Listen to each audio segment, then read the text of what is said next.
يا أيها الناس ضرب مثل فاستمعوا له إن الذين تدعون من دون الله لن يخلقوا ذبابا ولو اجتمعوا له وإن يسلبهم الذباب شيئا منه ضعف الطالب والمطلوب. الرجيم. بسم الله الرحمن الرحيم. الحمد لله رب العالمين الرحمن الرحيم مالك يوم الدين إياك نعبد وإياك نستعين سبحانك اللهم وعنانيك سبحانك اللهم وتعاليت سبحانك اللهم والعز إزارك سبحانك اللهم والعظمة رداهك سبحانك اللهم والكبرياء سلطانك سبحانك من عظيم ما أعظمك سبحانك سبحت في الأعلى تسمع وترى ما تتثرى سبحانك أنت شاهد كل النجوى سبحانك موضع كل شكوى سبحانك حاضر كل ملأ سبحانك عظيم الرجاه سبحانك تعلم وزن السماوات والأرض سبحانك تعلم وزن الشمس والقمر سبحانك تعلم وزن الفيل والهواء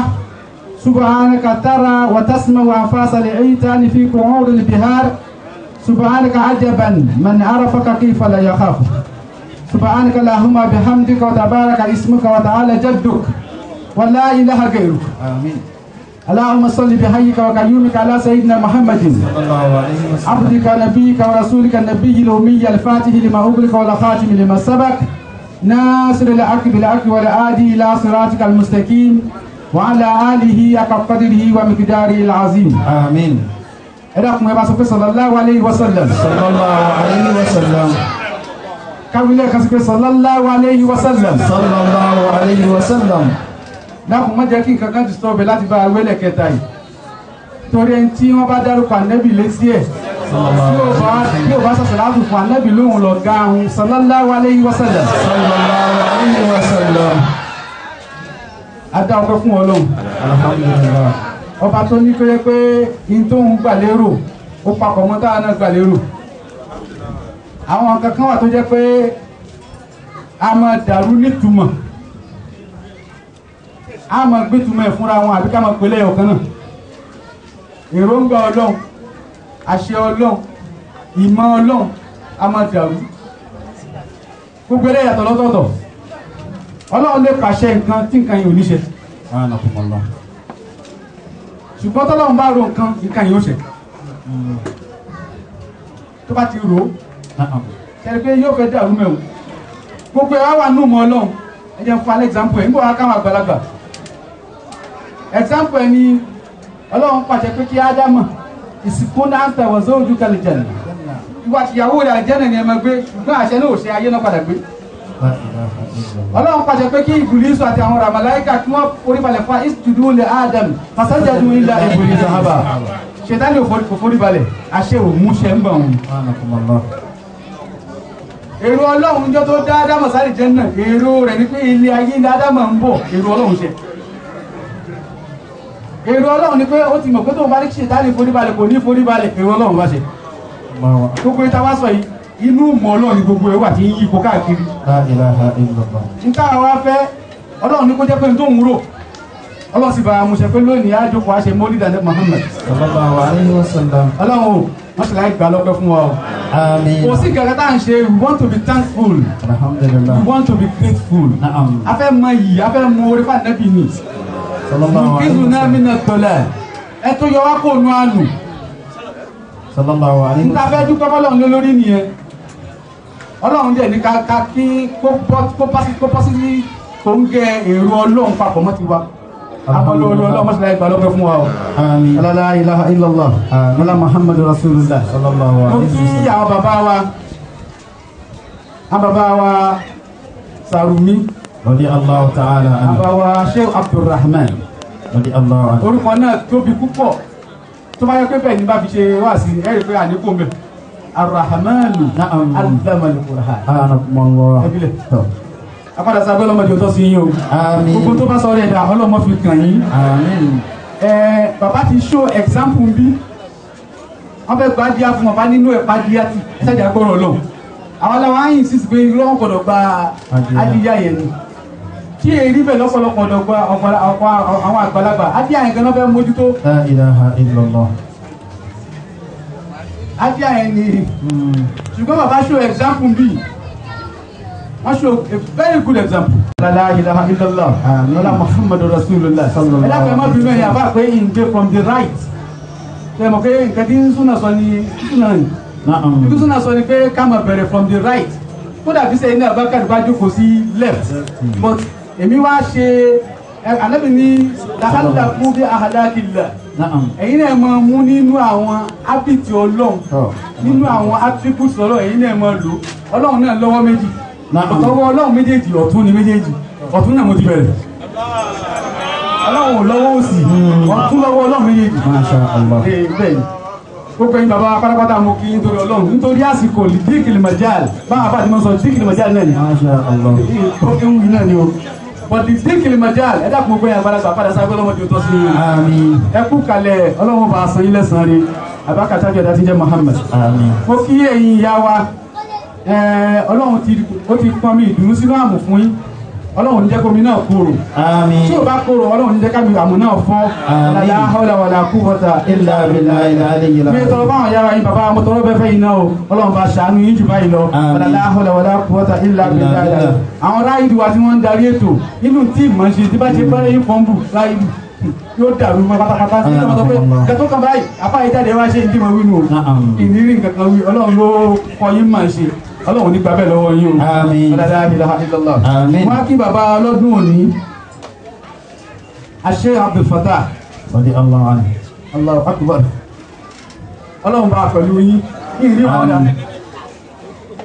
láti fi ṣe gẹ̀gẹ́ mẹ́rin náà nìkan àpàdà sá àwọn bàbá ní ẹgbọ́dọ̀ dìde wọ́n láfẹ́ mọ́ wòyí bàbá ló sọ bẹ́ẹ̀ yìí wò pé wà sí wo làbá ṣe torí wọn fún mi ní tọ́pì nígbà ń bọ̀ láti mo débí ẹ ti rí pé mo ti pa àwọn ọmọ tó ti kọ kíní kan ó tún ń change ṣùgbọ́n láàrin ìṣẹ́jú díẹ̀ a'udhu billahi minash shaitanir rajim bismillahir rahmanir rahim lóòótọ́ àwọn ṣẹ̀rífù wa méjì ti lọ bọ̀tán ọ̀tún lọ torí wọn èé lọ ìjókòó rí ẹ he tried to send to us a message before he left wọ́n try láti jẹ́ kíkiri kan yẹ wa kí wọ́n tó lọ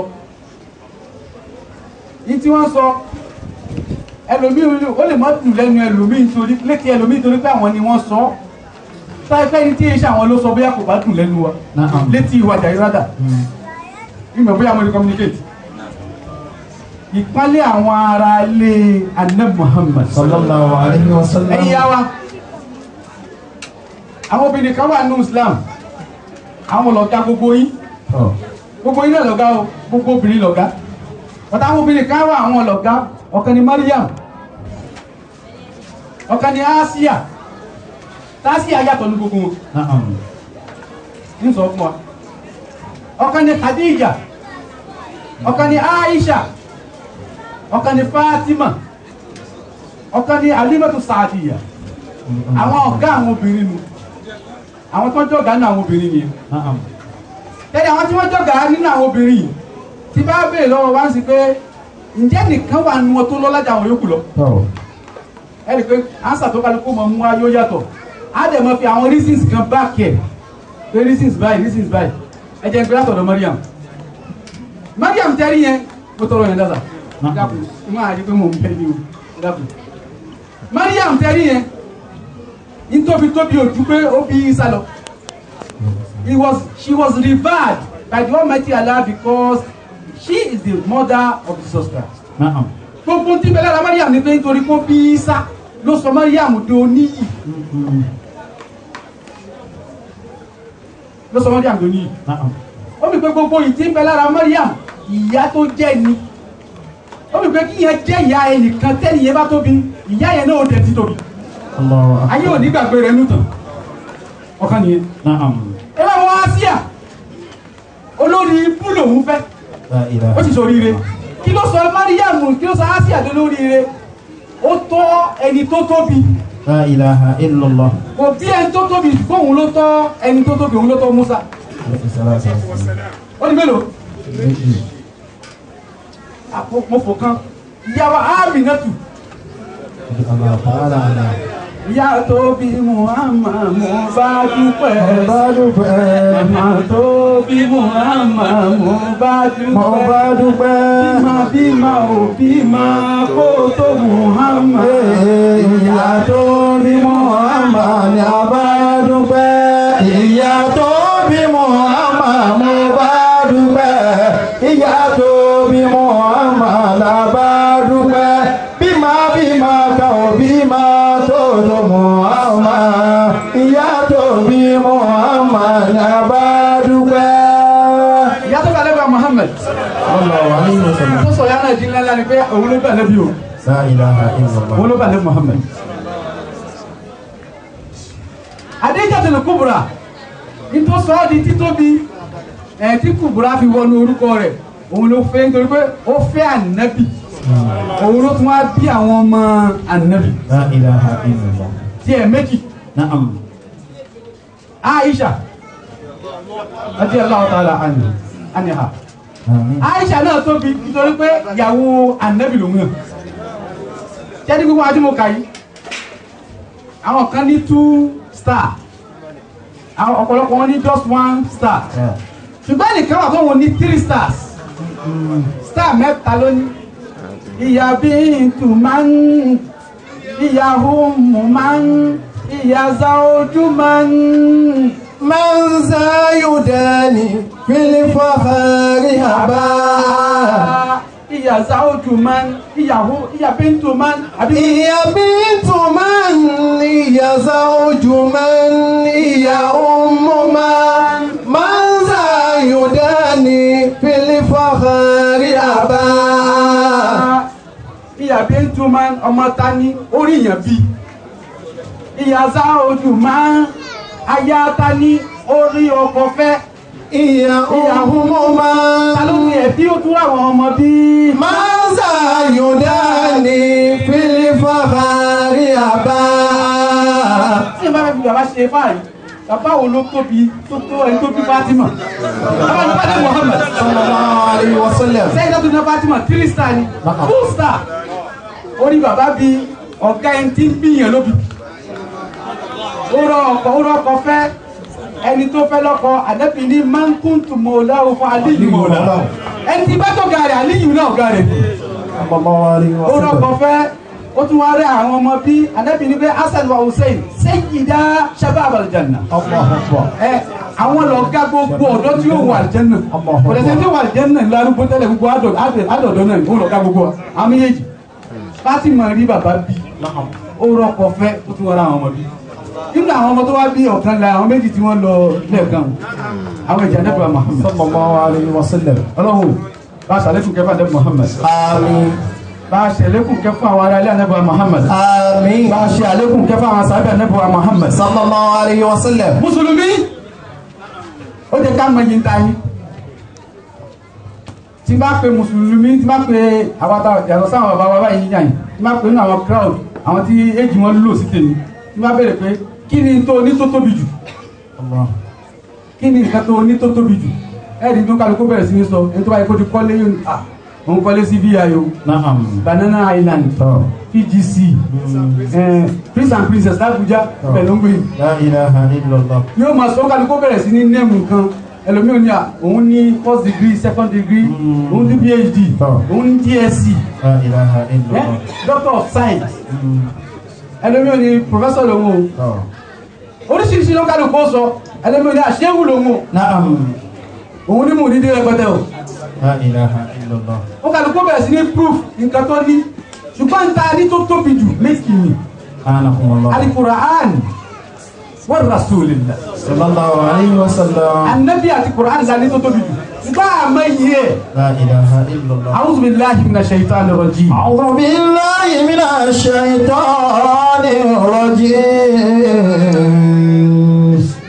بسم الله الرحمن الرحيم لو أنزلنا هذا القرآن لو أنزلنا هذا القرآن لا يباوي لو أنزلنا هذا القرآن على جبل لرأيته خاشعا متصدعا من خشية الله. méjèèjì yẹn ni mo wá fẹ́ júwe fún wa làwọn ń zàlí náà ẹ̀rí pé gbogbo ayé lónìí Nàìjíríà especially ìta pariwo ní recession àtẹni tó ti tó epe owó tó kó sọ́wọ́ tó bẹ̀rẹ̀ sí ná 100,000 lójoojúmọ́ tí ó bá fi ná 400 díẹ̀ kọ̀mọ̀ fóun náà kankan òun náà pariwo recession everybody ní pariwo recession.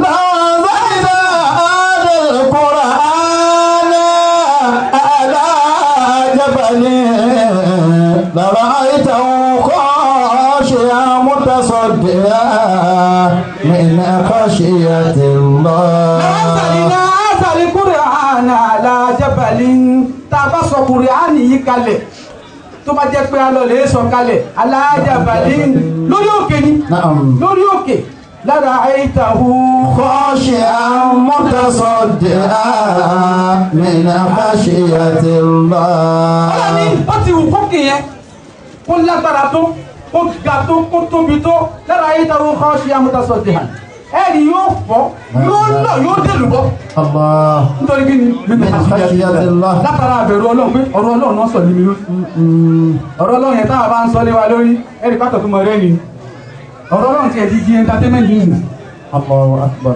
táwọn yóò mọ̀ fi ṣàwádà wá sí ti tí yóò lọ pé yóò kọ́ wá lẹ́yìn tọ̀ no apology please wọ́n ní ẹni mi kan ó fẹ́ lọ lè ra fíìmù àwọn comedy àwọn comedian bí baba suwe bí baba latin lórúkọ àwọn tí popular yẹn Sanyeri ó fẹ́ lọ lè rà wọ́n ti wá mú fún tó bá ti mẹ́lẹ̀ fún ó ní mo ti wò wọ́n tún mẹ́lẹ̀ fún ó ní mo ti wò wọ́n tún mẹ́lẹ̀ fún ó ní mo ti wò ó ní ẹ̀wọ́ ẹ̀ ní fíìmù tuntun yẹn òun lọ ẹ̀ tí takísẹ̀ ní ẹ̀kà pé padà rí pé ẹgbẹ́ eléyìí náà ìyá sọ pé eléyìí ṣe fíìmù wá sí ni ó ní eléyìí tó ń pa ilé ẹ̀rìn ju wọ́n. لا إله إلا الله. أنزلنا هذا القرآن. mo ti tó gẹ́gẹ́ pẹ́tẹ́ ní àfà làwọn ń zàlì náà nínú àmì àìkíyàmọ̀ ó ní pé gbàtà bá fi tasọ́ di Quran di mizmar tó wá di dòjé tàbí kọrin tàbí pààyàn lẹ́nu àti bí ní ayé òní da wọn tó wá ti tẹ̀ mú. لا إله إلا الله. àsopọ̀ wà láwọn ń zàlì náà. هذا القرآن على جبل رأيته خاشعا متصدعا من خشية الله. ẹ dákun bí táyé dé nìyẹn o làwọn ń zàlì náà zàlì Quran ala jabalin làwọn à ń zàlì náà bàbá alájà àgbà. نعم. bàbá bá ṣe wá sí wa ní tó tó fún Ọlọ́run ẹgbẹ̀rún Ọlọ́run ẹ̀rọ sì báyìí. لا إله إلا bí الله. ẹ sọ ẹgbẹ̀rún Ọlọ́run 1 million ní káwọn èèyàn sì ẹ̀rù bà wọ́n mọ́. الله. لو أنزلنا هذا القرآن على جبل àti dájú نعم. ojú wa ti dá àwọn kankan jayé lọ mọ́. لا إله إلا الله. bàbá alẹ́jà àgbà رضي الله عنه.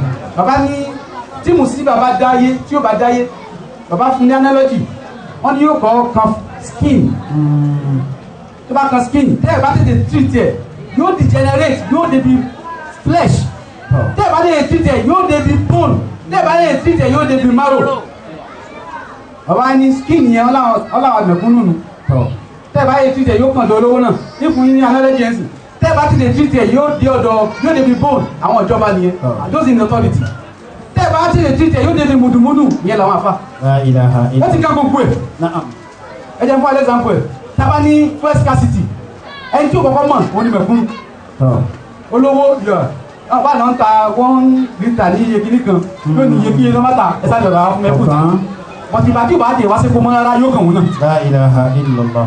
àwọn ìjọba àwọn sì mọ orí ló ń gbà ẹ ṣùgbọ́n tí ò bá sí fún àwọn yóò kàn wọ́n náà tí ò bá ti ẹ̀ kàn wọ́n tí wọ́n bá ń rí kòrò táwọn bá ní kòrò pé ìjọba ni wọ́n iye tó máa lùsù lójoojúmọ́ yóò affect wọn. kí ni ẹ wá bàjẹ́ díẹ̀ ìbàjẹ́ lọ àwọn olówó lọ́kọ́ dayérú. لا إله إلا الله. interactions of business ní ọ̀nà tí ó tọ́ unlawful ways òun ló kọ́kọ́ dayérú. الله. that is the banking sector. نعم. kò sáyè fún mi láti expansion ti púpọ̀ but that is the banking sector láti bí pé mo yáwó láti fi ṣòwò ìrìn owó yẹn san padà látara interest tó ní kí n san ó wá di wàhálà sí mi lọ́rùn wọ́n bá palẹ̀ wọ́n gbalé wọ́n talé wọ́n ṣe gbogbo ẹ̀ at the end of the day àwọn báńkì náà tó liquidate àwọn ọkọ̀ dá wàhálà yẹn lẹ̀ Nigeria bank nìkan ló níbẹ̀ o àti ìmọ̀ tìlú mi náà but mo mọ̀ tìbí kan Finland ọmọ mi kan wà Finland ọ̀rẹ́ kan wá yá owó wọ́n yá ní ó ti nílùú ó ti ṣe gbogbo ẹ̀ ó wá yá owó wọ́n yá ní 10,000 euro ẹ ti ní owó tí mo sọ yìí ó ti yá látọ̀dún kẹta káyọ̀ pé account A ni mò ń bá wọn ṣe pẹ̀lú báǹkì yẹn tó máa fẹ́ yá mi lówó wọn ò ní kówó yẹn sínú account A yẹn wọn ò open account míì fún mi tí ó máa jẹ́ account B níjọ́ tí mo bá tó gbà ń bẹ̀ kò bá jẹ́ ọdún mẹ́ẹ̀ẹ́dọ́gbọ̀n mo tó gbà ń bẹ̀ nítorí bẹ́ẹ̀ sí ní san èrè lórí ẹ̀. Allahu Akbar. yá mo ti yáwó yẹn but business tí mo fẹ́ yáwó yẹn ṣe business yẹn kò tún wá pè mọ́ tí bá lọ gbà kí n bí dùgbà kí n na kí mo wá ṣe kí n padà jẹ gbèsè ni àwọn ni wọ́n ti gbà fọkànbalẹ̀ ìgbà tó bá pè ẹni tó gbà. Nàìjíríà tó yẹ fẹ́ tó bá yáwó wọ́n ní 6 months 1 year kó dá padà wọ́n wà fún ẹ ní grace of 7 years láti dáwó yẹn padà. báwo la èèyàn yóò ṣe ṣòro bẹ́ẹ̀ tọ́ka wọn ní balẹ̀.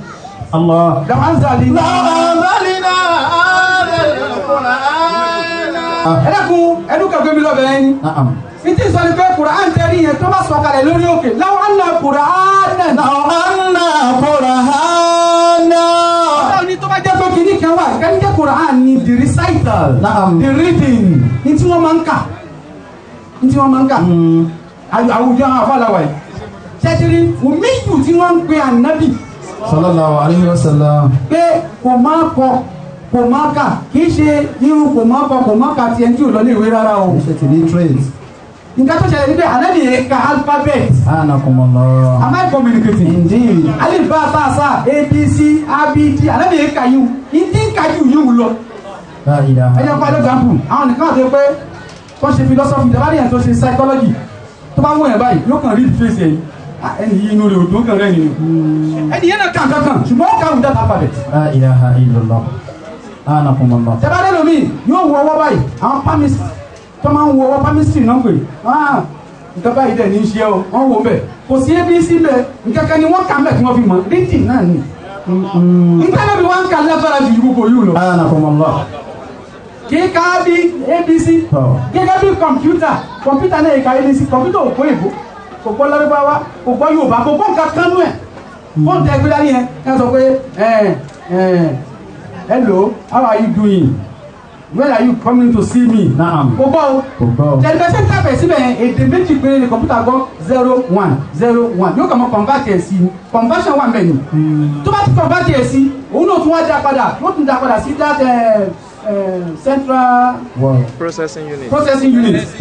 Yóò dá padà síbẹ̀ òun náà tún wá dá padà èdè tó fi sọ́ọ̀sì kìíní yẹn ní translate ẹ̀ ní convert ẹ̀ conversion kọ̀mpútà fúnra ẹ̀ ògbé ìbò. Anakumullah. 01 0 1 nǹkan tí kọ̀mpútà kójú rẹ̀ lọ. Irú similitude nǹkan yẹn ni wọ́n àyè fi ń dé bàjẹ́ Muhammad. Sallallahu alayhi wa sallam. Ẹgbẹ́ wọn ni kàsálì sàlátù lè jàrá sí ní mọ́ndé. Nínú àwọn wáyé tí máa ní kí sálì sàlátù lè jàrá sí ẹlọ́lẹ̀ ewu nǹkan tó jọ jùlá nínú ìlú ní vibration tí kò ń bá vibrate.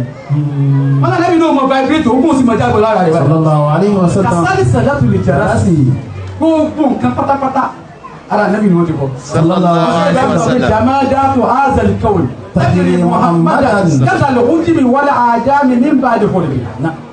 Jamadatu hazal kawl tajri Muhammadan. Ema jalo be. Naam. Law anzalna hazal Qur'an Qur'ana suyirat bil jibalu aw quti'at bil ardu aw ulima bil mauta bal amru jami'an. Law anna Qur'anan tikini kan bá wà tí yóò wí lẹ́nu tó jẹ́ pé tẹ́ bá wí suyirat bil jibalu òkè tí ń bẹ tó ga yẹn yóò wá move yóò disappear yóò collapse yóò disappear. Naam. Àwọn òkúti àti ìdí ilé àrídù ibi tó jìn sí ẹ mo fẹ́ débàdàn sí ó kàn gbọ́sẹ̀ ó kàn débàdàn. Àwọn kò lè máa bí ilé máa ọ̀tá ẹni tó ti kú ó wàá pè yóò dé lóhùn yóò máa bẹ sọ̀rọ̀. Ọlọ́run ní tí nǹkan ká bá wà tó lè sọ di bẹ́ẹ̀ Kùránì èmi Ọlọ́run. Masha Allah. It's not the phenomenal mountain. Òkè ìṣòro lọ́lọ́run sọ. Òkè ìṣòro tó bá kọ́ move Quran nìkan ló kà ní òbí mu. Masha Allah. Kì í ṣe ká lẹ́kọ̀ọ́ pé mo fẹ́ dé Ìbàdàn mo fẹ́ dé lọ ní kí n gbèsè kan. In tó jìnnà sí ọ pé position yìí kébí lè débẹ̀ báyìí. Pẹ̀lú bí tí mo wà lónìí jẹ́ mo lè di báyìí. Tó bá fẹ́ kó di tiẹ̀ kọ́nà ẹ̀ kákò Quran náà ló kà. Àwọn kò ní ma bí ilé Àwọn kò ní ma bí ilé mọ́ta. Kì í ṣe pé ká jókòó dìde Ìsá. Òkú mélòó náà Ìsá jí gan. Mélòó. Tí wàá dà pọ̀. La ilaha illallah. In fact, ní táìmù ìṣẹ́sàn yìí tó máa yóò kú yóò ní ẹ̀fí mílẹ̀ jẹ́ ìdúró ohun tọ́ ẹ̀mẹ́rin ẹ̀mọ́ ilẹ̀ jí mi. Akùnrin máa bí ilé máa ó dé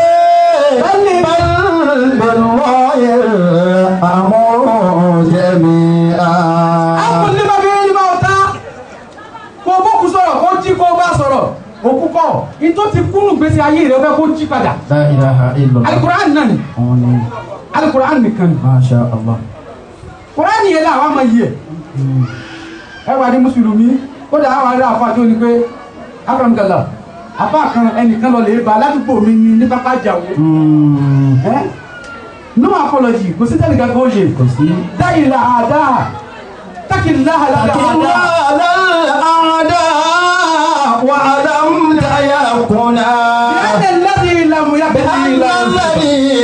Lamu yakide la yusibaka takirroa. Ọlọ́run la bẹ̀rù lálẹ́ àdá ọ̀pọ̀ òdẹ́rù bà wá. Wa alamu tayakuna. Díẹ̀ láti ìdàmú yàtọ̀dé yìí tọ́lọ́wọ̀ bá ní kó rí ọjà lè kanna kò ní lè kanna tó bá dọ̀dọ̀ rẹ̀. La ilaha illallah. Ẹ tó bẹ́ kí ẹ lẹ́ẹ̀kan náà kò ní bàbá tó wọn fọwọ́ pẹ́ lórí. Allah. Ibi àti àwọn bàbá ti sọ kí ní kan tó jọ lẹ́ẹ̀kan. Na'am. Díẹ̀ láti ìdàmú yàtọ̀dé yìí la yóò sí ibà. Tọ́lọ́wọ̀ bá ní yóò ṣí ọ kò sẹ́ tó lè fi ṣí ọ. That is the reality. Ẹ wo nínú kan tó rọrùn jù òun ni ká pàjúdé ká lajú àti réyàn tó pàjúdé tó wá bẹ̀rẹ̀ sí náwó nítorí kóhun lè lajú. La ilaha illallah. Wọ́n ní bàbá kan yìí pọ̀ mi Kùránì bá parí Kùránì kan ọ̀dọ̀ alẹ́ Muhammad ká méjì ta ní tó tóbi Sallallahu alaihi wasallam. wọ́n ní bàbá yẹn ó ti lò 73 years láyé ó wá sí kò lè rí tọ̀tọ̀ mọ́ wọ́n á máa ṣe pastectomy orúkọ operation yẹn ni pastectomy wọ́n á máa ṣe é fún tí yóò fi lè máa rí tọ̀tọ̀ padà wọ́n wá ṣe é fún àkọ́ṣe é fún tí wọ́n bá gbé bíìlì wọ example máa ní yóò san 1.5 million bàbá yẹn ní ó kàn kú sẹ́fún. La ilaha illallah. dókítà wọn sọ pé bàbá sówó yẹn pọ̀ ni ó ní ó lóun mọ̀ mí mo lè fún yín ní 100 million ọlọ́run fún un lówó kí ló ń tẹ wá sunkún ó lóun ti lo 70 years láyé ó ti kọjá 70 years láti jẹ́ lọ́ọ́ ti bí lòun tọ̀ lọ́fẹ̀ẹ́ tó ẹ kí gbogbo ọ̀tọ̀ láàsán 1.5 million fún ta ni ó lówó. Allahu akbar. Anakumullah. tani ó kù lólówó. Na'am. Ya ayyuhan nasu antumul fuqara'u ila Allah ọlọ́ni gbogbo yóò lọ sí ní ti bá bí ní. ti bá bí ní wọ́n mọ̀ fún ní kankan. Allahu akbar. Dáàbì sẹ́yìn kàtà. Ẹgbẹ́ kọ́kọ́ wáyà o. No apology. Allahu akbar. Wọ́n lọ lè bá àbá yẹn pé ẹni yẹn lóun wá contract òun ti fẹ́ gba contract yẹn títí tí òun ò rí gbà. Ó ti wá ń bọ́ sí pé ó dàbí kọ́lọ̀ fẹ́ fún un kí lòun lè ṣe kọ́lọ̀ ń bò wọn àtàkà rẹ̀. Bàbá yẹn ni àbá kan sọ fún mi pé wà ọ̀rọ̀ àṣàkùrọ̀ ayé àti àdìgbò ilé mi. Á gbé gbèsè tààrà. Wà ní láàyè bí rọ́bì lè kà á. Ẹni yẹn ó ti wà ní ìjẹ̀mọ́ mi lónìí. Contract yẹn tó fẹ́ gba contract yẹn. Olókùn sọ fún mi. Mo máa bá náà o. Náà ọ̀rọ̀ bá ń lọ sàlátù kọ́lé léyìí o. Ó ní á gbé gbèsè tààrà. Kò tètè wá sọ fún ó wá ní pé àyíkó gbé wáyé ó kọjá agbára àwọn òun mú ẹ lọ bìkan gbà tó mú débẹ̀ ibi tó mú lọ wàláì wọ́n bọ́ra sí òwò ìdí ni wọ́n fi wọlé lẹ̀. La ilaha illallah. abáṣì ni táyé sì ń kírun lẹ́yìn ẹ̀. Wa ma balu zamanu yadur hatta madu bil majdi qawmun akaruna fazbala yuwafi wa tilkawmi سنين وعلم كل حر سؤال الدار أين المظلمون.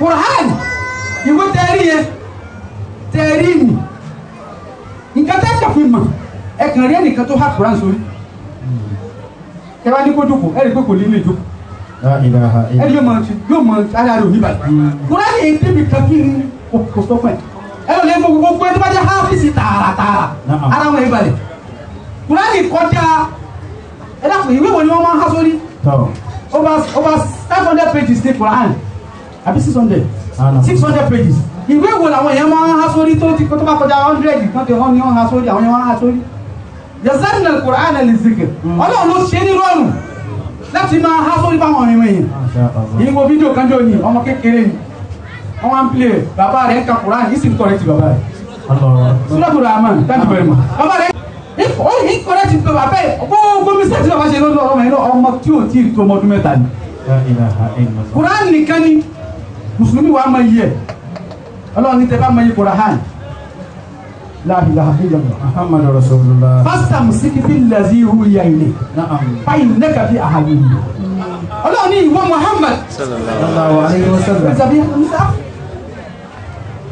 tíra tí mo sọ kalẹ̀ fún yìí dìímọ̀ tó bá ti dìímọ̀ fa innaka fi a'yunina a máa mójútó ẹ àfi ilẹ̀ mọ́ lọ́lọ́wọ́n òfin mójútó wa mọ́ àwa ní recession wa la ilaha illallah wọ́n ní ìyá kan wọ́n lọ lè bá nígbà kó bí ti Qur'an ni wọ́n lọ lè bá yà ń pé ìyá kadigalat sẹ́rù alẹ́kọ̀ọ́ owó búrẹ́dì ti kú lọ́ndẹ̀ naira ó ti di 500 naira $10 ní 100 naira ó ti di 500 naira ìyá ni ìyá yẹn mú jábà dá wà ní tó bá sọ pé kọ́lọ́hún ṣe kọ́lọ́hún àmọ́ ṣe wọ́n yẹ sẹ́kọ̀ọ́ yóò ní pé tọ́ gbogbo yẹn ọkàdé mi yín di lọ́la àwọn abẹ lọ́hùn ìlú ó da ó ní ní ilé àhùbà ni ó ní ní òkè àwọn ilẹ̀ mọ̀ wọ́n tó bá yín o ana àbúrò kàmá àmàrà yín wọ́n wà yàrá ìsúkù ní kàmá wà á jẹ wọ́n ní tó kàmí ni pé kí n sìn bó ti ní í sìn títà sí tó tọ́ bó ṣe ní ìsìn wọn wà yàrá ìsúkù ní kàmá wà á jẹ wọ́n ti ṣàdéhùn kó wọn bọ̀ mi yóò mọ̀ bọ̀ mi lọ lọ́nà ni. la ilaha illallah àríbá wọn lónìí àwọn aláàrí bẹ̀ mọ́ kádìbàdà ló sàfilẹ̀ àwalẹ̀ ajumahiya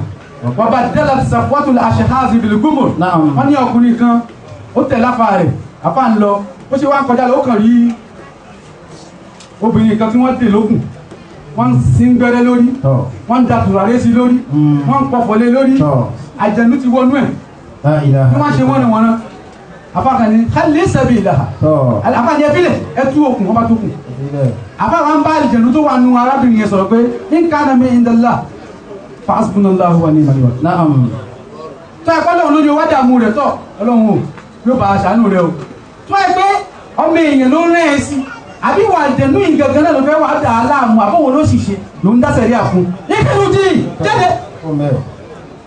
Allahu azina lakum amalallahi taftarun ayé àkàfà kan nìyẹn Allahu azina lakum amalallahi taftarun sọlọ́run ló ní wá ṣe é tó agbọ́dọ̀ nǹkan jáde sí.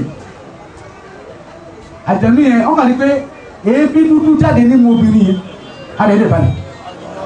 Allahu akbar tẹ̀lé ìbàtí ó tóbi ọdún mẹ́ta àbá ti wá kú ọmọ kí ó tó wá tẹ̀lé àbá ń jọ yẹn ó tún wá ń kọjá lọ ó bá tún rí nínú ilé yẹn náà tájẹ̀lú kọlẹ̀ nìkan ó tún dáṣẹ̀ yà fún wọn wọ́n sì ń gbẹ́rẹ́ wọ́n nà ní ẹgbà òun náà ní kálí sẹ̀bi ìlà ẹfílẹ̀ fún mi ẹfílẹ̀ wọ́n bá fílẹ̀ tó tọ́ ó bá súnmọ́ obìnrin pé iye kìlójì ní kánà mi ní ìdílé wáyé lam yakun mi ìdílé faharuji ahallahu asinalakum amalallahi taftarun ní táàbà rẹ̀ wí òun náà wí kẹ́ tóbìnrin yẹn ti dé báyìí kàkà kéè fi jáde mú rẹ̀ kára rẹ̀ balẹ̀ ó fún ní ìgbàjú la ilaha illallah tẹ́lẹ̀ ìgbàjú ló fún eyín lọ lọ rẹpẹtẹ ẹ pé ó ti di dọ́bù fíjì ìmọ̀lásọ́nù àjẹnú bẹ́ẹ̀ eyín fò yọ lọ rẹpẹtẹ yìí wọ́n wá ń gbọ́ tí àjẹnú yẹn ohun ọkùnrin ti ń jáde lẹ́nu obìnrin pé alihaya ayà kúránì tó kà náà làfà rẹ̀ kan tó tọ́ ṣùgbọ́n àrájùlù gèrò rájù bàbá àfà rẹ̀ da ìwò òdá ayà rẹ̀ òwe wúlò nítorí dàbí pé àwọn àṣàdúrà lónìí kò dámọ́ nìyẹn àwọn aláàdá Muhammad sallallahu alaihi wasallam Muhammadun sallallahu alaihi wasallam innal kafaru وصدوا عن سبيل الله أضل أعمالهم والذين كفروا وصدوا عن سبيل الله أضل أعمالهم Ọlọ́run ní àwọn tí wọ́n ya kèfèrí kèfèrí iná láti ẹwọ Kùránì kẹta ní fún والذين كفروا وصدوا iná láti iná ní إن الذين كفروا وصدوا bẹ̀rẹ̀ ayà yìí ni ẹbá kọ́kọ́ ká iná láti iná ló bẹ̀rẹ̀ rẹ̀ sọ́dún Muhammad wọ́n láti iná kẹfàrú والذين كفروا ọlọ́ọ̀láwọn kèfèrí وصدوا عن سبيل الله tí wọ́n máa ń dìyàn lọ́nà tí ìwọ̀n ìjẹ́ kíyàn ṣe tọ́lọ́wọ́ ọba أضل أعمالهم àtọ́lá àmàlẹ́hùn gbogbo ṣẹ́ tọ́lá òkan ṣe yóò lọ́sì mọ́ lọ́wọ́ ni ó fún ẹ̀ lóúnjẹ ó hẹ́pẹ̀ èèyàn ó ṣe dáadáa dáríkì á máa kò ní bá káká náà والذين آمنوا báwọn tí wọ́n gbọ́ lọ́wọ́ ọba gbọ́ وعملوا الصالحات wọ́n tún wọ́n ń ṣe dáadáa wọ́n ṣiṣẹ́ rẹ̀ wọ́n hùwà rẹ̀ wọ́n jáde kọ́ ṣe dáadáa fọ́mọ nábì Ádámà وآمنوا بما نزل على محمد وآمنوا بما نزل على محمد وآمنوا بما نزل على محمد وآمنوا بما نزل على محمد كفر عنهم وهو الحق من ربهم كفر عنهم سيئاتهم وأصلح بالهم صلى الله عليه صلى وسلم الله عليه ọlọ́ni وسلم àwọn tí wọ́n gbà lẹ́ Muhammad gbọ́ lẹ́yìn ìgbà tí wọ́n ti gbọ́ lọ́wọ́ bá gbọ́dọ̀ tí wọ́n ṣiṣẹ́ rẹ̀ wọ́n gbà lẹ́ Muhammad gbọ́ wọ́n wọlé akumi rọ̀bìn wọ́n wọlé akumi rọ̀bìn that is the reality from their Lord ẹ lè tún kó jẹ́ Quran ẹ lè dẹ̀rù kó jẹ́ Muhammad ẹni tó bá rí yàtọ̀ láàrin Ànábì àti Quran òpònú ni ọ̀dẹ̀ nìtọ̀n torí wọ́n lọ lè bèèrè lọ́wọ́ ìyá wa Aisha رضي الله تعالى عنه sífìlànà huluku kí ni wà ọkọ rẹ̀ ó ní huluku al-Qur'an Qur'an lọ́pọ̀ mi ìwà rẹ̀ ní Qur'an Qur'an exemplified Qur'an personalized Qur'an ideologized Qur'an kí tó ní وهو الحق من ربهم كفر عنهم سيئاتهم Qur'an exemplified the name Muhammad صلى الله عليه the وسلم Qur'an the walking Qur'an Qur'an tí ní tó lẹ́sẹ̀ méjì ni Muhammad صلى الله عليه وسلم Qur'an méjì Qur'an tó lẹ́sẹ̀ méjì tí ní Muhammad صلى الله عليه وسلم ah mo ṣe o gbogbo tá à ń ṣe ìyanu wọn máa ń ṣe mí anu wọn ṣe mí wọn mọ ìyá nẹ́bì صلى الله عليه وسلم ẹ wọ àwọn nẹ́bì ọlọ́run tí ọlọ́run rán sí wa àwọn tó wọ́n wà ní Quran 25 ni wọ́n àwọn lọ́gá gbogbo àwọn yòókù out of the 124,000 ọlọ́run fi 25 ṣe ọ̀gá pé kò sí tọ́lọ́run dá tí ò ní lọ́gàá ẹyẹ fún alexander igi tẹ́bá rí igi kódà kó tó odidi tẹ́ǹtì ní fífẹ́ rẹ̀ irin náà bí gé o irin lágbára ju igi lọ́nu bó ti wá wù kiri lágbára tó iná náà fi yọ bó ti wù kí kó lágbára tó kókẹ̀ tó omi ó pa bó ti wù kí omi lágbára tó atẹ́kùn ní kọ̀ntró rẹ̀ atẹ́kùn ní ẹwọ òkúta yìí tí wọ́n wáyé táìdì ní atẹ́kùn ní kọ̀ntró rẹ̀ ó ti wù kátàkùn kó lágbára tó ọmọ èèyàn ní kọ̀ntró rẹ̀ wọ́n là ń mínú sí dà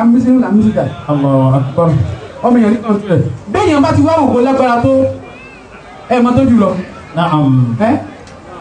ebi ebi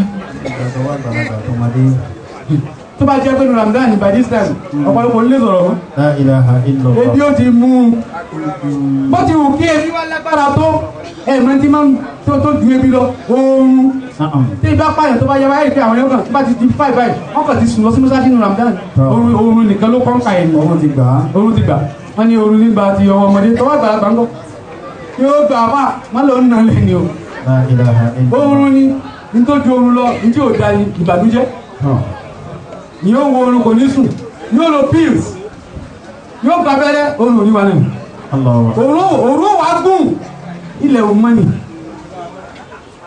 ẹ̀mọ́ tó jù bànújẹ́ lọ àdúrà jù ẹjẹ́ fi ilẹ̀ báwọn náà gbogbo nǹkan ní máa ń lọ́gà irin wájú èèyàn wájú ẹ̀ẹ́dẹ̀ẹ̀kọ́ ni tí ń bọ̀ wọ́n wọlé akumi rọ́bì ìtẹ̀ẹ́kọ́ àwọn anábì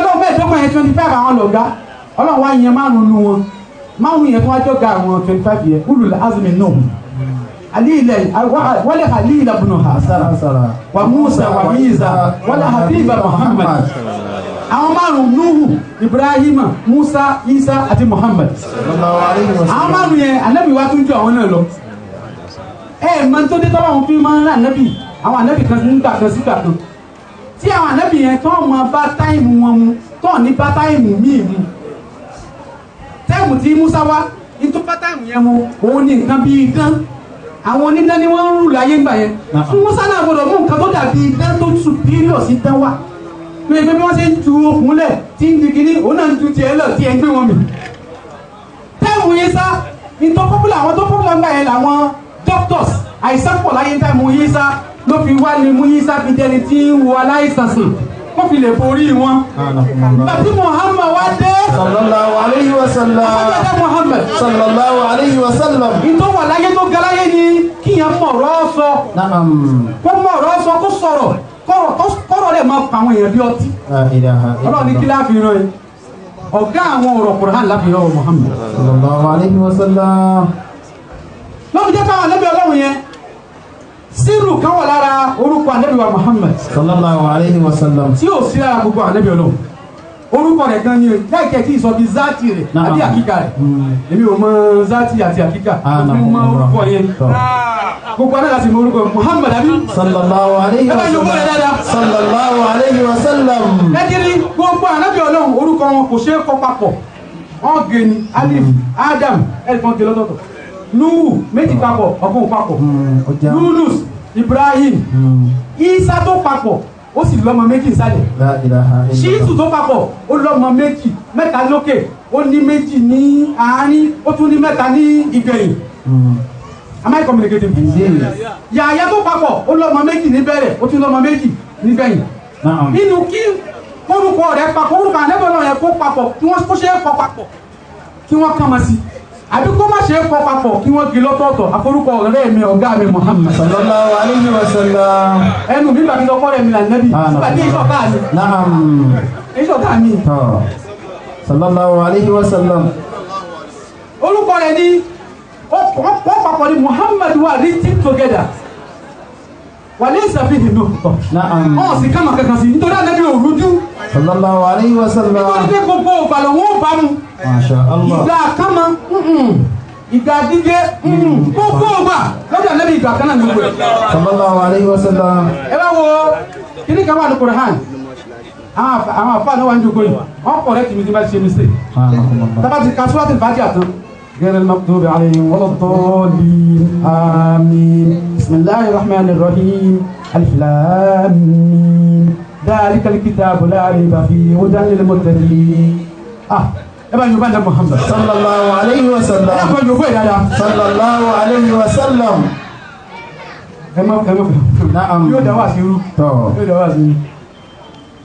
alẹ́ Muhammad sallallahu alayhi wa sallam ọlọ́run ní alif lam mim alif lam mim naam aláfi mẹ́ta ni mọ́sí tí látàrí sí ìtẹ́bákà tí ẹ bá ṣe tàwọn ní ìṣára ka ibùnú àjíbá wà ibùnú Barjan tí ẹ bá ṣe ti rú àwọn yìí tó mọ̀ tu ọ̀pọ̀lọpọ̀ àpò rí pé Allahu a'lamu bí muradi ní bizarre ọlọ́run ló mọ̀ nípa nítòkì síbẹ̀ bí mo ti kéré mọ̀ ìyìn nígbà torí àwa ló sọ Kùránì kalẹ̀ fún tí yóò bá fi nǹkan kan síbẹ̀ ó gbọdọ̀ jẹ́ nǹkan tí ó yé wa tó báyìí pé kò fẹ́ kó yé wa kò ní fi síbẹ̀ ó má yìí má bọ̀dọ̀ náà nìkan ló mọ̀ ẹ mọ̀ tọ́ba tó ń tún Kùránì fún wa iná ńlá ẹ̀ńdà wíìlì musa wọ́n ní ìmọ̀ márùn ọlọ́lọ́run nìkan ló mọ̀ ọlọ́gbọ́n mọ̀ sọ́wọ́n mọ̀ gbogbo ẹ̀ náà tí ẹnìkan lè dá àkàmà àbí tọ́lọ́ bá fi mọ̀ ọlọ́run ló mọ̀ gbogbo ọmọ náà kìí ṣe márùn-ún nìkan márùn-ún yẹn kìí ṣe ìwà pẹ̀lẹ́ wàásù kìí ṣe 100% exclusive tọ́lọ́run ò ní fún yẹn mọ̀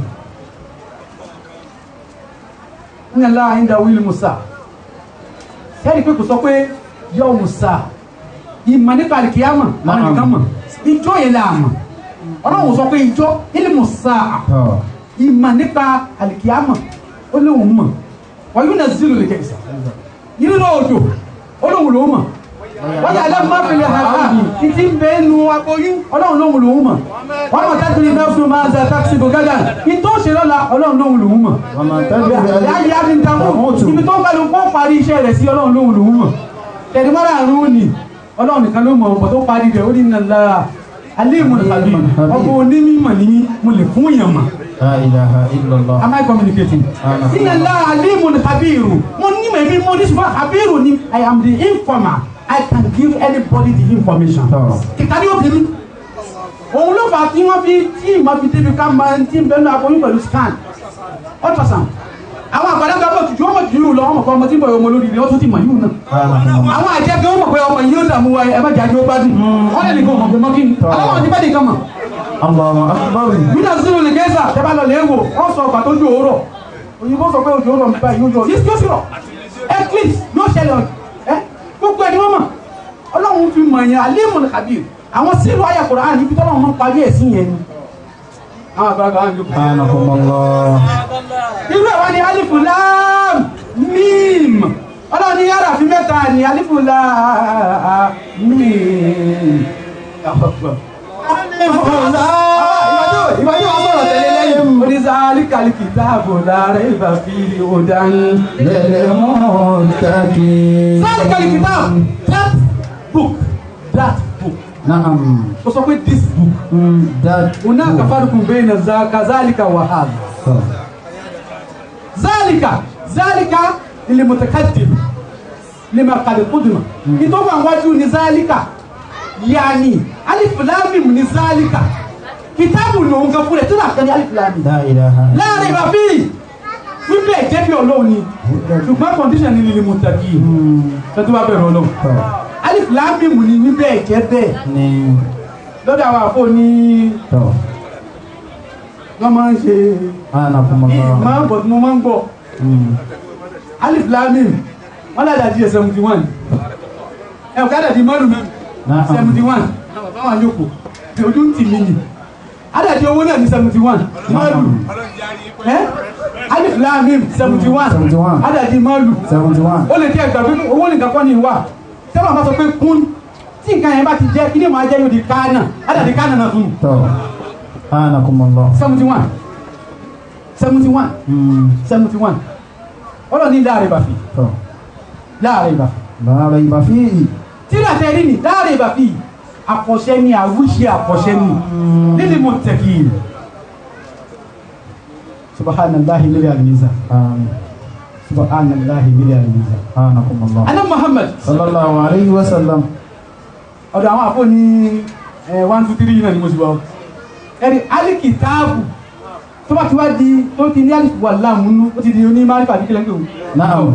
tẹ̀lifà tó ti ní alifu wà láàmúnú yẹn kì í ṣe book the book tí ìjọba ti wá jẹ́ the book ó mi pé tíra tá a mọ̀ definite article a definite article ni ìta àmọ̀ ni tíra tá a mọ̀ wàláyé Muhammad sallallahu alayhi wa sallam. tó fi jẹ́ pé adadi alikitaabu is 454 adadi Muhammadu Rasulullah sallallahu alayhi wa sallam. adadi alikitab the numerical value of alikitab is 454 which is also the numerical value of Muhammadu Rasulullah.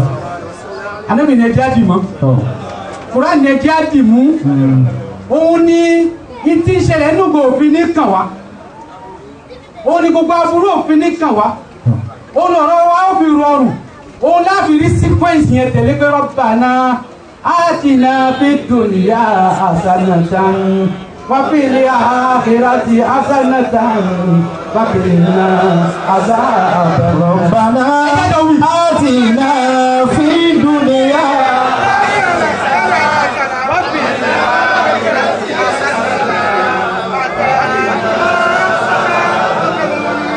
Allahumma amin.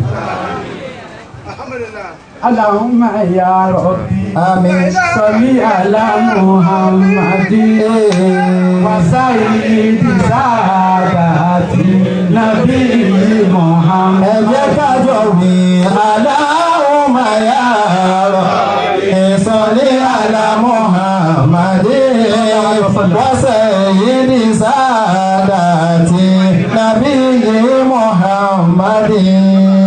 Allahumma salli Salli di money wine. وإندنا upon you my sweetheart Hamidi wa Muhammadi Allahumma ya Rabbi salli ala Muhammadi wa sayyidi sadati nabiyyi Muhammadi the generalissimo of Nabiyyina all of them my master my lover ya Habibi Muhammadi Allahumma ya Rabbi salli ala Muhammadi sayyidi sadati nabiyyi Muhammadi I love you Muhammad more than nafsi wa property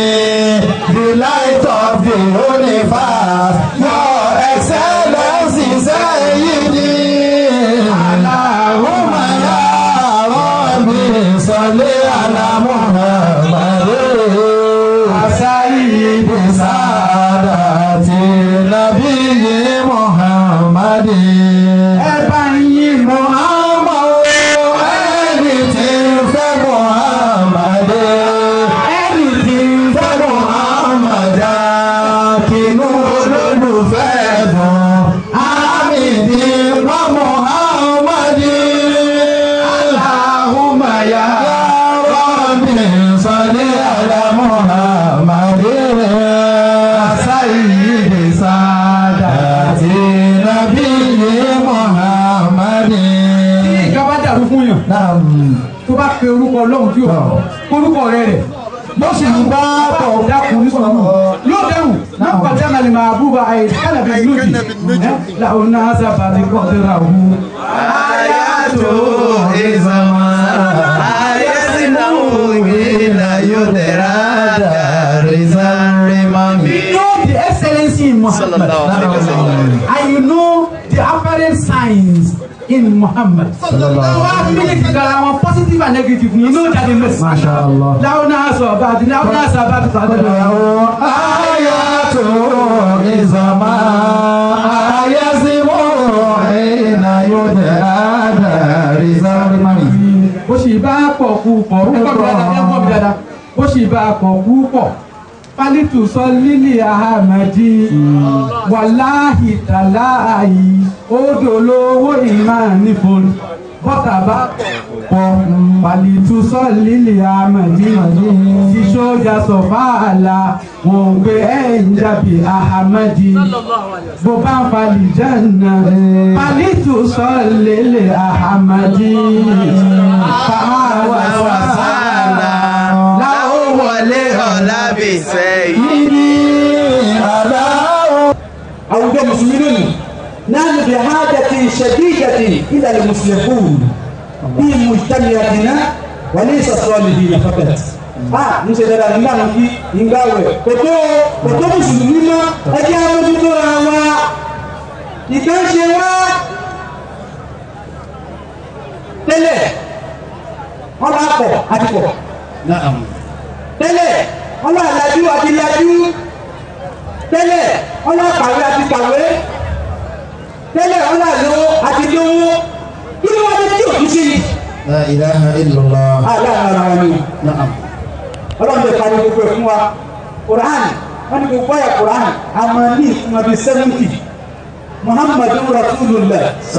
Wallazina ma'ahu ashiddaa'u 'alal kuffar. Wọ́n rọ̀ pé inú nǹkan tí yẹn máa fi ń tú gbogbo tó pàtàkì tí èwo lòmí bá fẹ́ mọ kó ọ̀rọ̀ bàjẹ́ ìbò ni ìbàjẹ́ Yorùbá ìbàjẹ́ Lárúbáwá mo ní wọn àwọn conclusion marks ọmọ full-stop semicolon tó bá ti mọ̀ ó mọ̀ tó ní ìgbà tó tú báyìí tó straight tó ẹgbẹ́ full-stop lórí tó bá ní ọmọ nínú ìfúnná mi yóò mọ̀. Muhammadu Rasulullah ọlọ́mọdé tí òṣìṣẹ́ Ọlọ́run ni wọ́n ti dàbí nàmá àwù àṣetààrò alálẹ́ kó fà á. Tẹ́lá túnbẹ̀ ní ọmọ wọn gbé Ànábì àtàwọn tí wọ́n tẹ̀lé tí wọ́n wà pẹ̀lú rẹ̀ wọ́n lè kọ́kọ́ lórí àwọn kèfèrí wọn ò dẹ́kẹ́ ní kèfèrí balẹ̀ tó bá bu ní ayé òde òní ẹ̀ ń sọ pé terrorist ni wọ́n lò. ṣùgbọ́n Muhammadu Rasulullah sallallahu alaihi anájọ́ òjijì ọlọ́run mi kọ́ mọ́ والذين معه أشداء على الكفار رحماء بينهم. ẹ jẹ́ kó alákọ̀ọ́kọ́ bẹ̀rẹ̀ أشداء على الكفار wọ́n lè kókó lórí àwọn kètòrí رحماء بينهم ṣùgbọ́n wọ́n fẹ́ràn ara wọn tàbátì yìí náà ó gbà táwọn fẹ́ràn ara wọn bá lè bá kètòrí ṣùgbọ́n ilẹ̀ tí wọ́n fẹ́ والذين معه أشداء على الكفار رحماء بينهم ìkẹ́ta ń kẹ́ra wa àwọn tí ń kẹ́ra wọn láàrin ara wa أشداء على الكفار yẹn ni ò táwọn kètòrí lórí lórí yẹn ni ìwọ́n lára tọ́lá ti ṣàánú ara wa bá ṣe yọ̀kan bá fi ara múlẹ̀ yọ̀kan أشداء على الكفار ogun ò lè jẹ́ ìsìlámù láti ta. لا إله إلا الله اسمه ومن دخل اسمه أمن المنكر. لا إله إلا الله gbogbo wa ń yìn Ànábì ní ó di ìṣọ́ ọlọ́run ọba ni ẹjọ́ sì ti wo di ìṣọ́ ọlọ́run ní bí ẹ̀yẹ. Yíyá ọlọ́run bá tọ́ sí yẹn rí iye ẹ̀dá ò lè tọ́ sí yẹn nù. Ṣùgbọ́n lónìí mùsùlùmí wá ń jìyà wọ́n wá ń tẹ̀ wá mọ́lẹ̀ káàkiri. Mo wo CNN nígbà tí mo wà lábújá ní omi. Wọ́n wá ṣó àwọn tí wọ́n ní wọ́n fẹ́ ṣe ọ̀rọ̀ peace tí wọ́n pé ìjọ tí ń dayé rú ìjọ mẹ́rin tábà náà ti ṣiṣẹ́ ìlú ẹ̀ Nàìjíríà ní èyí kọ́ ní ìbáwí o at the cosmic level at the macro level ní kí n sọ̀rọ̀ nínú àwọn tí ó pé àwọn ní control ayé pharmaceutical companies àwọn tí ń lóògùn iṣẹ́ tó fẹ́ pẹ́lú sílẹ̀ ní lóògùn àwọn tí ń ṣe ògùn gẹ́gẹ́ ọ̀pọ̀ náà àwọn ọmọ mi dọ́kọ̀ ni ó ní àwọn nìkan kó òkùn kan wá wọ́n bá wọn ní lùt bàtà wọn kó òkùn yẹn wá ó ní wọ́n ta fún wọn níbi 6,000 naira ògùn àwọn ní tọ́mọ́ wà ìpàdé síkù ó láwọn ọ̀gá wọn máa ń pè ọlọ́pàá lójú ọ̀gá wọn máa ń pè àwọn kọ́sọ́mà ẹ̀ pé ògùn kan ti dé ògùn yẹn dá for 50,000 naira lẹ́yìn ọkọ̀ bàtà àwọn tó lówó ni lẹ́sẹ̀kẹsẹ̀ fún pálíkọ́jú mẹ́rin pálíkọ́jú márùn pálíkọ́jú mẹ́fà ẹni tó ní kọ́mọ̀ tọ́jú mẹ́fà òun náà ti mọ̀ kọ́mọ̀ fẹ́ gbádùn ní ó yàtọ̀ ní kọ́mọ̀ tọ́jú mẹ́fà ó ní kó fẹ́ máa lórí lọ́rẹ́ ní olómọ̀ pálíkọ́jú yẹn báyìí ó bá ní kó wọ́n kù ọmọ mi ní òun náà wà lọ kẹ́mìsì fún kóhun ti ẹ̀wá oògùn yìí lọ fún ìgbà kan wọ́n ta fún dókítọ̀ ní lùkù ní 6,000 plus òun ta 50,000 naira gbàtọ́nà mi ò rí ní kẹ́mìsì ó bá ní 1,300. La ilaha illallah. Definitely èyí tó bá pàdé kẹ́mìsì yẹn fake ni. á lóògùn ògùn sì ti di gidi náà. Allah. nítorí pé wọ́n fẹ́ dá àìsàn tí ò sí man-made diseases wọ́n fẹ́ create kẹ́kẹ́ lè máa rò fún ọ̀fẹ́ dábàdù. La ilaha illallah. bẹ́ẹ̀ délé wàhálà bẹ́ẹ̀ délé wàhálà kòmélé wàhálà kòmélé wọ́n sì produce kí ni èyàn pọ̀ púpọ̀ wọ́n ní ẹni mú sìgá láyé tó dáyé ohun wọ́n sì produce rẹ̀ gọ́ọ̀mẹ́ntì ó lè sọ fún òun fẹ́ bá kú ìbáwọ̀ ni wọ́n produce sìgá mọ́ ni ọ̀kan ni ẹ̀bá lọ́sọ́dún kápọ̀ mú ẹlẹ́ẹ̀kejì òun ni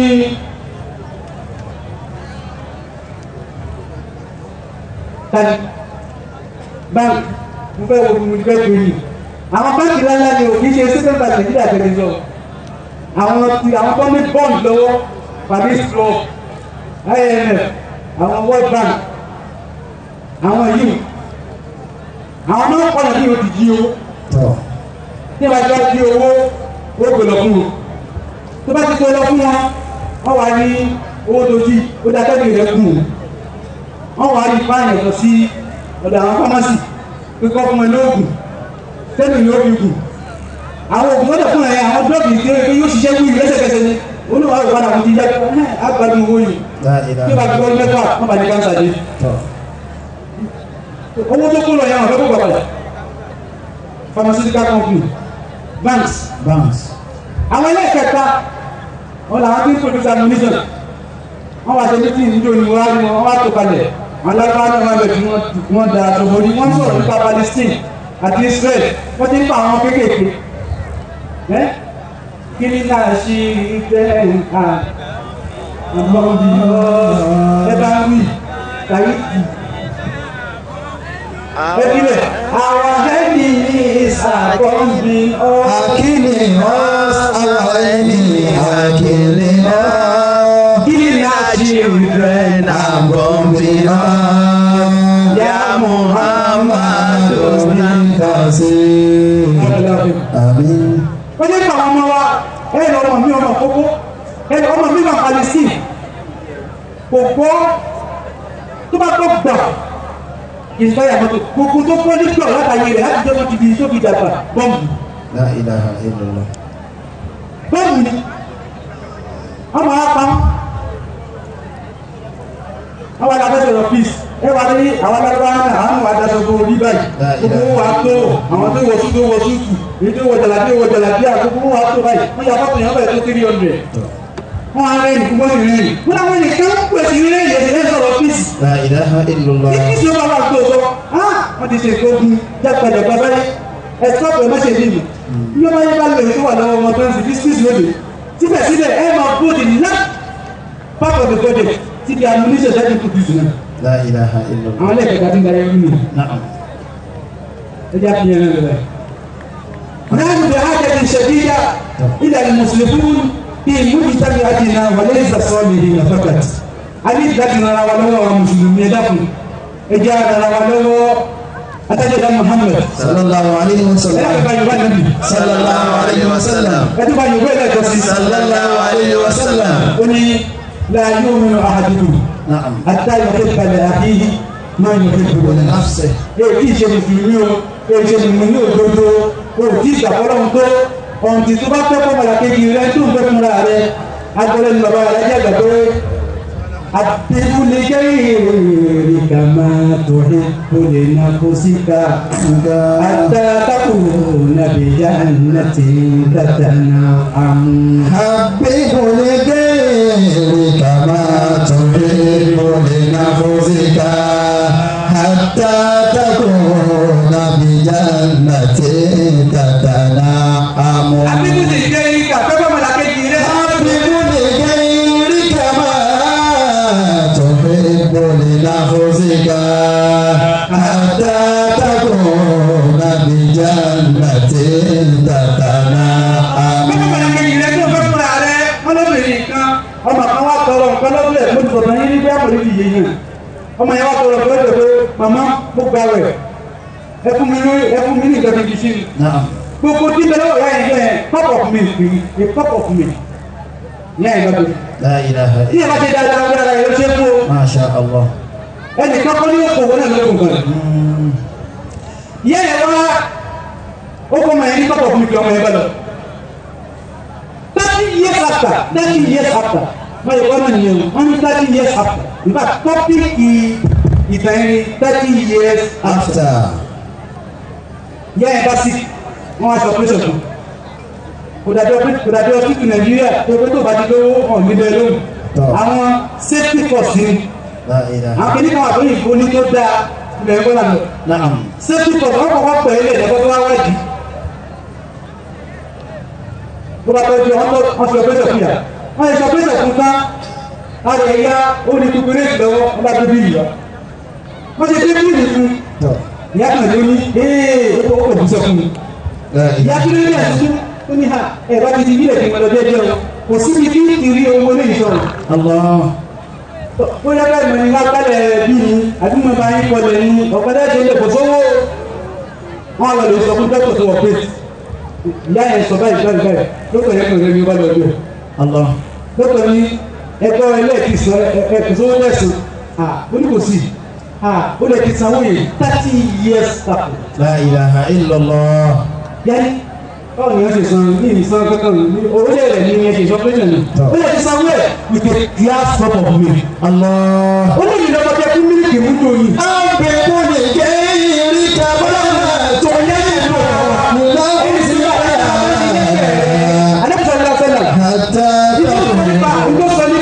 alábàágbé ní sọ fún ọmọ ìyá mi aláàbí Usman ní Abuja ní orí pé neighbor ó wà very important. Naam. Ní mọ̀lẹ́bí ó ṣe wà very important lónìí. Neighbor náà tún wà very important. Máa ká Nàìjíríà ní ìlú sí ní Nàìjíríà. Àlẹ́bí kú ìlú bẹ́ẹ̀ lọ́yà neighbor rẹ̀ lọ́wọ́ rẹ̀ o. Àlẹ́bí wọ́n pè é ṣe pé jìbìrì ó ní neighbor tó pinnu ogun àwọn olóògbé ẹgbẹ́ pinnu ogun yóò gbógun neighbor.